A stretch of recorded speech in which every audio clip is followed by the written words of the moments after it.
I'm Jay Torres, writer of Love as a Foreign Language, and this is the True North Country Comics podcast.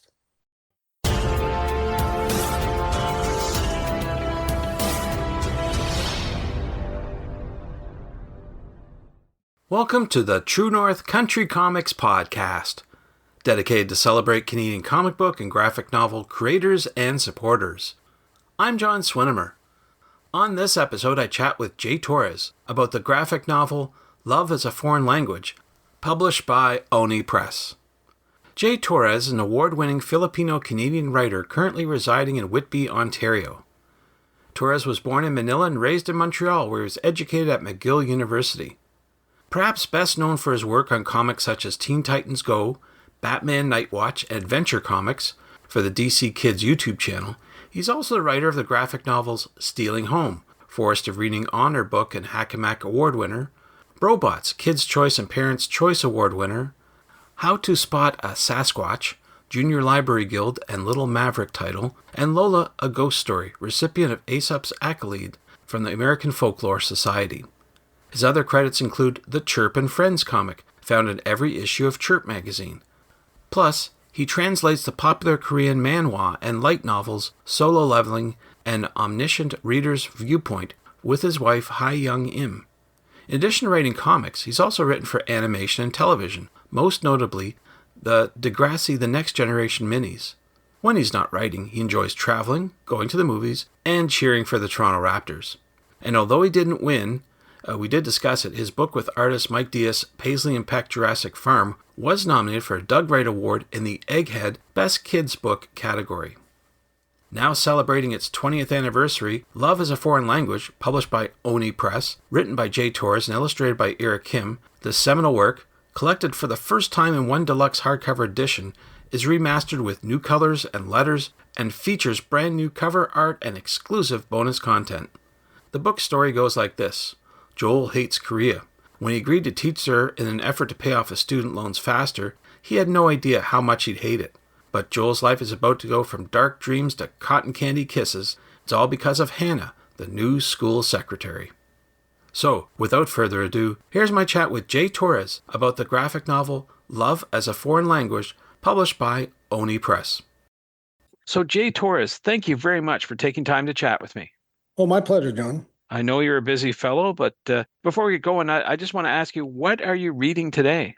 Well, comic book wise, I'm trying to finish the first season, I guess it's called, of the Batman and Robin comic by Mark Waid and Chris Samnee.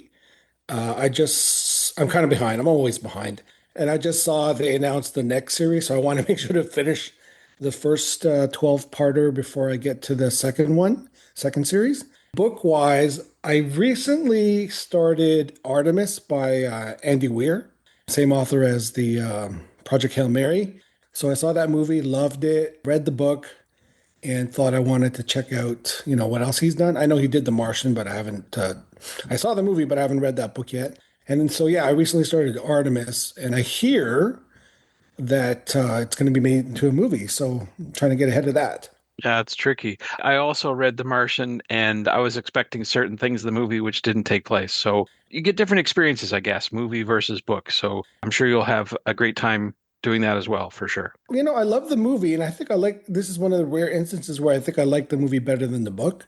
Mm-hmm. But that's just me. And I'm sure there are people out there who are going to tell me I'm crazy, but that's just me. But I'm a big Ryan Gosling fan, and I thought that he was just perfect in this role and really brought a lot to it. So, yeah.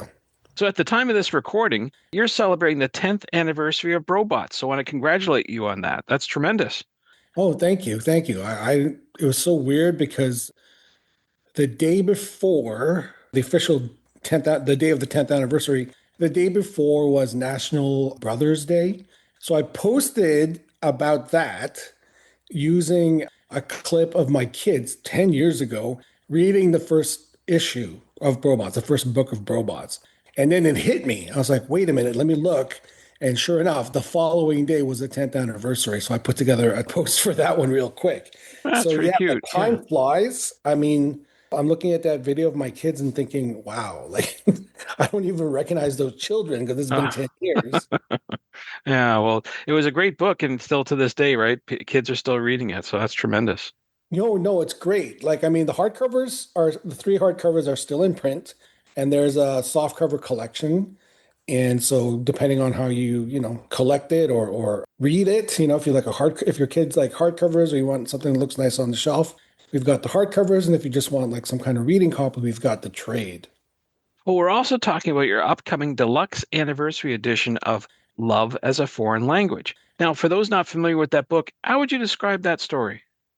Well, it is a romantic comedy about a Canadian teacher working in Korea who experiences culture shock and homesickness and just wants to give up and go home before his year-long contract is over. But then a new secretary joins the school and he becomes smitten and starts to wonder, maybe I should stick around a bit longer. So it's kind of like a rom-com, K-drama mashup. Yeah, it's definitely a popular thing these days, so perhaps it might be something that today's readers might pick up on. I hope so. I mean, there's definitely a lot of interest in Korean culture these days. My wife's Korean, and she remarked the other day, like when this book first came out, of course, there was a bit of interest in Korean food, Korean music, but, since then it's completely blown up, right? Absolutely. So maybe, hopefully, people will check it out. Sure.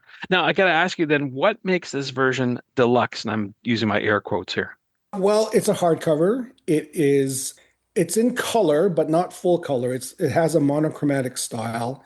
Our colorist, Wei O, did it in a kind of dusty rose, pale red, monochromatic style. Very romantic, very lovely, kind of like cherry blossoms. If you've seen like This One Summer by the Tamakis or Darwin Cook's Parker series, so it's done in that kind of coloring style. Like it's one color, black and white with one color, different shades, monochromatic. So that's part of it. The other part of it is that we've got a bunch of different behind the scenes material from Eric. We interviewed each other for this. There's a glossary of terms and Korean words and phrases, that kind of thing. It's hardcover. Did I mention that? It's in the hardcover. And there's a brand new cover, of course, and there's a cover gallery from the original series. So yeah, lots of like stuff in it. Lots of behind the scenes and extras that warrant the title deluxe. It's not just a regular reprint of the story. And this book will be available at all great bookstores, I'm sure. Oh, yeah, your typical sources for books, whether online or brick and mortar. And of course, you can always order it from your local comic shop. And that's starting first week of July, second week of July. We're also talking about your Paisley and Peck series that was nominated for a 2026 Doug Wright Award, the Egghead Award for Best Kids Book. So congratulations on that. So yeah, so what does this award mean to you? I mean, it's tremendous that you're nominated, but what does it mean to you in general? Well, it's great to be nominated for anything. The thing about the Doug Wright Awards, I feel it's mostly a cartoonist award. So that's terrific for Mike Deas, who's not only been nominated for the Doug Wright, but also for a Reuben Award for his cartooning, also for Paisley and Peck. So that's great. Like he deserves all the praise in the world. He's done such a great job with the art in this book and made me look good. So he totally deserves all the kudos in the world. We've also been nominated for a Willow Award, which is a Reader's Choice Award out in Saskatchewan, voted on by kids. So it's great. I'm really, really happy with how the book turned out. The second book is out in the fall, and the third book next year. And actually, the second book's already been selected by the Junior Library Guild. So far, the series is getting a lot of nice attention. And yeah, I'm really happy about all that. Yeah, it must be encouraging to know that kids are actually reading books these days with all the tech stuff that's been in front of them. So that must be kind of cool. Oh, it is. It's great. And things like these Kids' Choice type awards, like the Willow or Forest of Reading, just kind of hammer that home and remind you, right, that kids are still reading, which is great. And so I've got to ask you that. I mean, I've known you, gosh, it's almost been 10 years since we first met up, but you're constantly in motion when it comes to making comic books and graphic novels, always this project and that project. So I got to ask you, what's your secret to juggling all these projects without missing a beat or a deadline?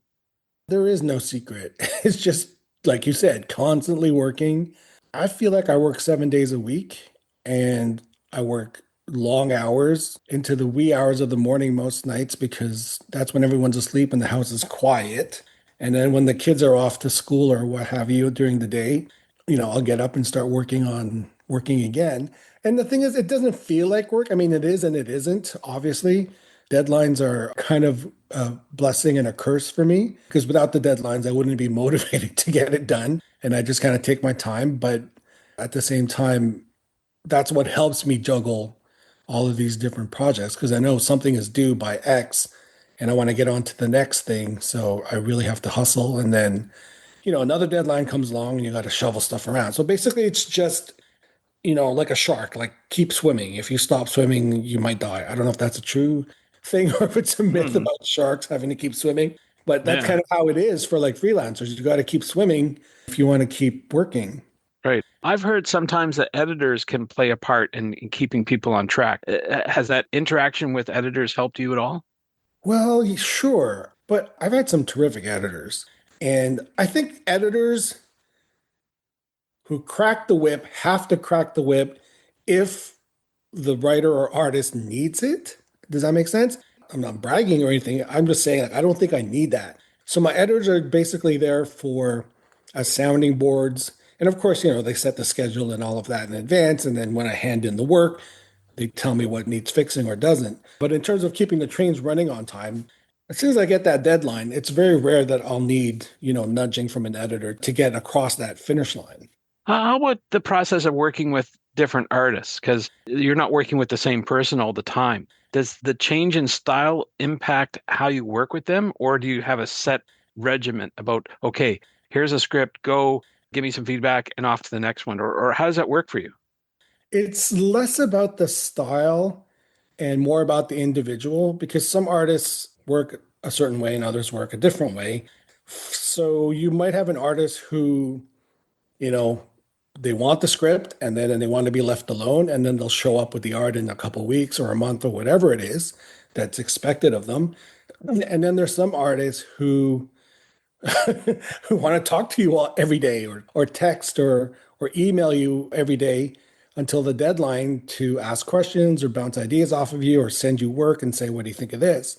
So it's mostly about that, right? And knowing how to interact with the individual artist. I mean, it's like being in an office, I guess. Different personalities. Some people need, more attention, I guess you can say, than others, and others want to be left alone. And there's the people in the middle. So it's basically just about the personality of the artist versus their art style and basically their speed and what they need. There's some artists, like I said, you give them the script and they want to be left alone, and whatever's in the script is what's going to guide them. And others will be like, oh, I wasn't sure what kind of sweater to put on this character. What do you think? Do you have any links to the kind of sweaters you see in your head or whatever it is, or wallpaper or the type of car? And others want that sort of back and forth and attention to detail and help, I guess you can say, from their collaborators. And others are like, I'm going to decide what the sweater looks like and what the car looks like and so on. Have there been any strange, like off the wall type of experiences that you can relate to? Or is it pretty much like, okay, yeah, let's just keep moving? Like there must be something where someone said, I'm going to do it like this. And you came back and said, whoa, no, that's not what I meant. I'm trying to think if there's been anything particularly, surprising or not good. But I honestly, again, I've been lucky that it's been rare that there's been any kind of mistakes, or I don't know how to even phrase it, or misinterpretation. Certainly, I don't know, I've had artists interpret things differently from what I saw in my head, but for the most part, what they've produced is better than what I could see in my mind, for the most part. I don't really remember too many. I mean, let me put it this way. I work with a lot of pros who are just good at what they do. So it's very rare that they're going to make any mistakes or do something that I can't, back. I have worked with less experienced artists who've made mistakes and kind of messed up, let's say, the order of characters in the panel, which makes it tricky for the letterer to, have people speak in the right order, or they've left some kind of important detail out, but nothing major, right? The kind of thing that you could catch easily or have them fix easily, or an editor will have them fix easily for the most part. So I've been really lucky in that sense. Yeah, so it's mostly been about veterans versus newcomers or, relatively new artists versus, not liking what they did or not liking their interpretation, if that makes sense. Yeah, constructive criticism, I guess, is kind of helpful. The two-way street when it comes to an artist and a writer, I guess. There's a lot of that goes on. And as you said, the more experience you have, perhaps the more knowledge they have about how to deal with a certain panel, that type of thing. Yeah. And again, you trust a veteran or someone with more experience to just, know what they're doing. And like I said, for the most part, it comes out better than I expected. We've been talking about Love as a Foreign Language. That's the new book that's coming out. But I got to ask you, what's next for you? Can you talk about what you've got coming up in the next little while?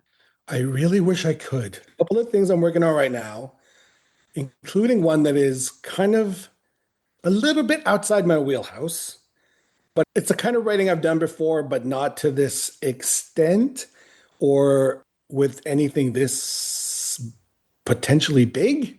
I'm being vague because I can't. I signed an NDA, but I'm really excited about it, and hopefully I can talk about it soon. It's not comic book related per se, but obviously it involves me writing something. In terms of comic books, again, I have another small freelance project on a thing that I can't talk about because we're not allowed to yet, but it's coming. I can say it's a world that I've been in before, and I'm going back to it. Very excited to go back to it. And other than that, so there's, as I mentioned earlier, there are 2 more volumes of Paisley and Peck coming out. The second one is called Pizza Barn, and it's out this fall or September, I believe. And then the third volume is called Happy Campers, which is out next year, and we're just finishing that up. Unfortunately, I can't talk about I know people hate this, especially interviewers are like, oh, secret project. But, we have our hands tied. We have to sign these contracts that say you can't talk about it until we tell you can talk about it. We're like bursting at the seams for whatever reason. I understand completely. And when the time is right, I'm sure we'll all hear about it. So that's great. How about events planned for the summer? Will you be out and about promoting your books this summer? I'm just setting up a couple of library and school type visits before the end of the school year. I'm actually doing one next week already in Hamilton. Into the fall, I'm doing Telling Tales, which is a literary festival. And that's about it. That's like firmed up and, signed on the dotted line. I do have a couple of potential comic conventions in the Southern Ontario area. I haven't signed on the dotted line yet, but again, you'll hear about it once it's confirmed, and it's closer towards the fall. Well, where do you recommend that people go online to find out about your current and future projects and plans? I am mostly on Instagram, and you can find me at Torres Comics. But Torres Comics is also my handle on Facebook and on Threads. And if my website is also jtorrescomics.com, although I need to update that. But yeah, Torres Comics is basically where you can find me on different socials, including Instagram and Facebook. Very good. Well, those are all the questions I have for you, but I'm wondering, is there something I didn't ask that you want to get across in this interview? I don't know if we mentioned that Love is a Foreign Language Deluxe Anniversary Edition is out in July. And I already mentioned Paisley and Peck in September. So yeah, those are the two releases I want to, highlight for people to look out for. Thanks to Jay Torres for the chat. You can discover more about Jay Torres online at jtorrescomics.com and on Instagram at jtorrescomics. You can discover Love is a Foreign Language published by Oni Press in major bookstores starting July 7th. And thank you for tuning in to the True North Country Comics podcast. I invite you to visit the True North Country Comics website to listen to even more conversations with creators about making comic books and graphic novels. You can follow along True North Country Comics on most social media platforms. And you're encouraged to send any and all feedback to John at truenorthcountrycomics.com. Thanks for tuning in, and come back soon for another episode. Bye for now. True North Country Comics Podcast is copyright True North Country Comics, copyright 2026.